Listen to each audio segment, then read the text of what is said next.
तो गाइस कैसे हैं आप सब लोग। मेरे सर्वाइवल इंस्टिंक्ट से एपिसोड 159 के साथ हाजिर हो। तो लास्ट एपिसोड के एंड पे हमने देखा था कि हमारे सोल भी वहां पर मरते मरते बचता है, क्योंकि वहां पर तायरंग माँ आता है और आकर उसकी बॉडी के अंदर से एनर्जीज को कोलाइड होने से उसे बचाता है और हमारा सोल भी अपनी एनर्जी को स्टेबल करता है। तो तायरंग माँ उसे कहता है कि मुझे लगा था कि यहाँ पर ये सब कुछ होने वाला है, इसी वजह से मैं यहाँ पर आया हूँ ताकि मैं यहाँ पर आकर देख सकूँ। और साथ ही उसे वहाँ पर डिटेल्स में सारी बात बताता है, जिसे मैं पूरी तरह स्किप करने वाला हूँ क्योंकि सिर्फ बातें ही होने वाली हैं। तो वो उसे बताता है कि यहाँ पर तुम्हारी बॉडी के अंदर दो तरह की एनर्जीज है। डिमोनिक एनर्जी, अगर तुम डिमोनिक नेचर के लिए परफेक्ट नहीं हो तब भी तुम्हारी बॉडी के अंदर डिमोनिक नेचर है, क्योंकि तुम डिमोनिक टेक्निक्स को परफॉर्म कर सकते हो। और ऊपर से यहाँ पर राइडियस एनर्जी के साथ ब्रेक थ्रू करने के बाद अब तुम यहाँ पर एक राइटियस एडवांस नाम के मास्टर बन चुके हो। तुम्हारी बॉडी के अंदर इस वक्त तीन तरह की एनर्जीज है। एक जिन एनर्जी है जो कि बहुत ज्यादा ठंडी होती है, और एक यांग एनर्जी है जो कि बहुत ज्यादा गर्म होती है, जिसे तुम अपनी फायर मास डीमन स्टाइल टेक्निक को यूज करते हो। और तीसरी एनर्जी इलवॉन्सु स्कूल की स्पेशल टेक्निक है जो कि राइटियसनेस की एनर्जी है। अब तीनों एनर्जीज यहाँ पर तुम्हारी एनर्जी तुम्हारी बॉडी के अंदर पूरी तरह से कोलाइड कर रही हैं।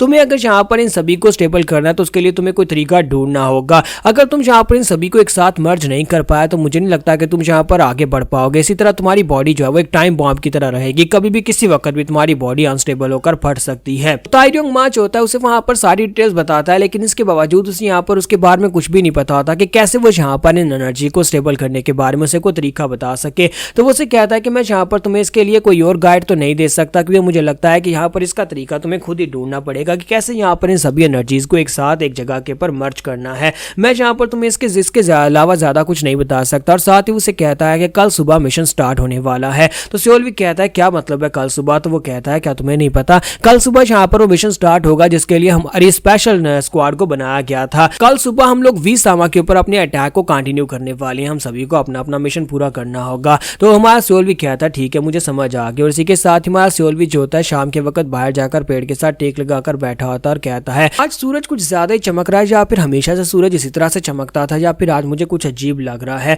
और साथ ही हमारा सोल भी सोच रहा होता कि कल सुबह यहाँ पर फाइनली वो मिशन स्टार्ट होने वाला है। मैंने कब से यहाँ पर इस दिन का वेट किया था जब मैं यहाँ पर वीसामा कमीने को अपने हाथ से मार सकूं। मैं उस कमीने से बदला लेना चाहता हूँ, लेकिन क्या मैं ये कर पाऊंगा, क्या मैं यहाँ पर उसे मार पाऊंगा, क्योंकि मेरी अपनी बॉडी के अंदर मेरी एनर्जी स्टेबल नहीं है। तो इसी के साथ ही मुगी वहां पर आता है। मुगी वहां पर थोड़ी देर के लिए आने के बाद उसके साथ बातें करता है, क्योंकि वो उसे ये चाहता है कि इस मिशन के पूरा होने के बाद हमारा सोल भी उसे इजाजत दे ताकि वो जाकर ऑर्थोडॉक्स म्यूजियम के अंदर कुछ दिन छुट्टियां बिताकर आ सके। तुम्हारा सोल भी उसे कहता है लेकिन तुम ऐसा क्यों चाहते हो। तो वो उसे कहता है कि मैं चाहता हूं कि इस मिशन के खत्म होने के बाद, क्योंकि मैंने बहुत ज्यादा टफ ट्रेनिंग किया, अगर ये मिशन सक्सेसफुल रहता है हम लोग वीसामा और उसके एलीट वॉरियर्स को मार डालते हैं, तो उसके बाद मुझे कुछ दिनों की छुट्टी चाहिए होगी ताकि मैं जाकर अपने माइंड को फ्रेश कर सकूं। तो सोल भी उसे कहता है कि तुम जाकर लड़कियों के साथ एंजॉय करना चाहते होगे। मुगी कहता है नहीं मैं बदल चुका हूं, मैं अब वैसा बिल्कुल भी नहीं रहा। तो हमारा सोल भी जो होता है वहां पर उसे कहता है कि वाकई में तुम बदल चुके हो, मुझे तो ऐसा बिल्कुल भी नहीं लगता। फिर साथ ही हमारा सोल भी उसे कहता है अच्छा ठीक है अगर तुम जाने चाहते हो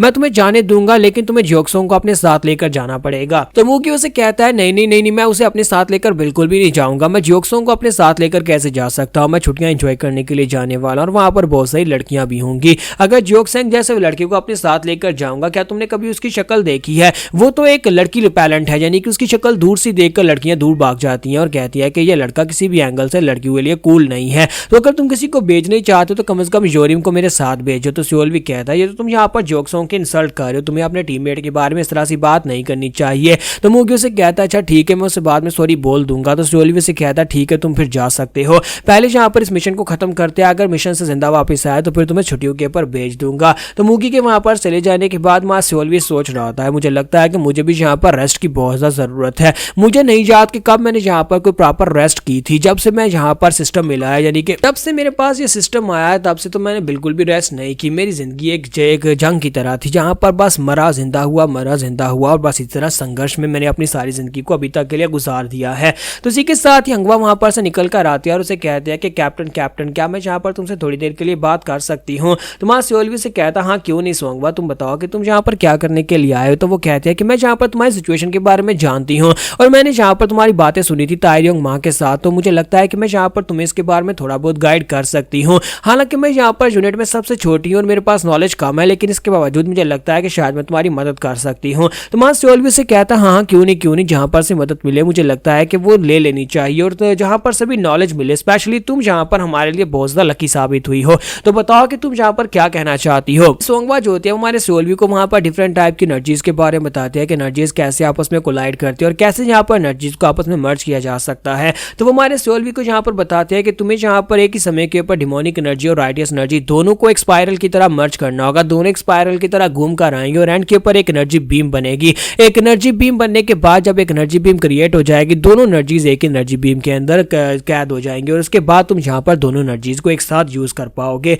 तुम्हारा सोल भी उसको इमेजिन करता है और साथ ही वो कहता है क्या ऐसा पॉसिबल है, क्योंकि अगर मैं ऐसा नहीं कर पाया, दोनों एनर्जीज को एक ही जगह के ऊपर कंबाइन नहीं कर पाया, तो फिर मेरी बॉडी क्रिपल हो सकती है। तुम्हारा सोल भी उसे कहता है तो तुम्हें क्या लगता है कि मैं यहाँ पर ये कितने अरसे में कर लूंगा। तो हमारी सोंगवा उसे कहती है कि मुझे लगता है कि कम से कम इसमें कम से कम 1 लाख साल लगेंगे या फिर कई हजारों साल लगेंगे, तब जाकर तुम ये कर पाओगे। सोल भी कहता है क्या तुम्हें लगता है कि मैं इतना अरसा जिंदा रह सकता हूँ इन एनर्जीज को मर्ज करने के लिए। तो सोंगवा उसे कहती है कि ये तो एक नेचुरल फ्लो है जहां पर एनर्जीज को इसी तरह से मर्ज किया जा सकता है। इसके अलावा तुम्हें किसी स्पेशल टेक्निक की जरूरत पड़ेगी जो कि फिलहाल हमारे डिमोनिक वर्ल्ड के अंदर नहीं है। वहां सोल भी से कहता है कि सोंगवा तुम्हारा बहुत बहुत शुक्रिया मेरी इतनी मदद करने के लिए। फिर साथ ही अब यहाँ पर फाइनली वो दिन आ चुका है जिस दिन यहाँ पर ये वीसामा के ऊपर जाकर अटैक करने वाले हैं। तो सोल भी अपनी स्क्वाड को लेता है और वहां पर ग्रेट इंपीरियल पवेलियन के बाहर पहुंच जाता है। तो ग्रेट इंपीरियल पवेलियन के बाहर पहुंचने के बाद उसके साथियों से कहते हैं कि हम लोग यहाँ पर से क्या डायरेक्टली आगे बढ़ने वाले हैं। तो मूकी कहता है कि यहाँ पर सिक्योरिटी ज्यादा टाइट नहीं है। तो जोरिम उसे कहता है क्योंकि उन्हें यहाँ पर सिक्योरिटी टाइट रखने की जरूरत ही नहीं है, उनके पास एलीट वॉरियर्स और साथ ही हाबुकी भी है और साथ में यहाँ पर वीसामा के ऊपर अटैक करने के लिए कौन आएगा। तुम्हारी सोरियोंग उनसे कहती है कि तुम सभी लोगों को याद तो है ना कि हमारा मिशन का एक हिस्सा ये भी है कि हमें डायरेक्टली उनके ऊपर अटैक करना है। ये कोई छुप कर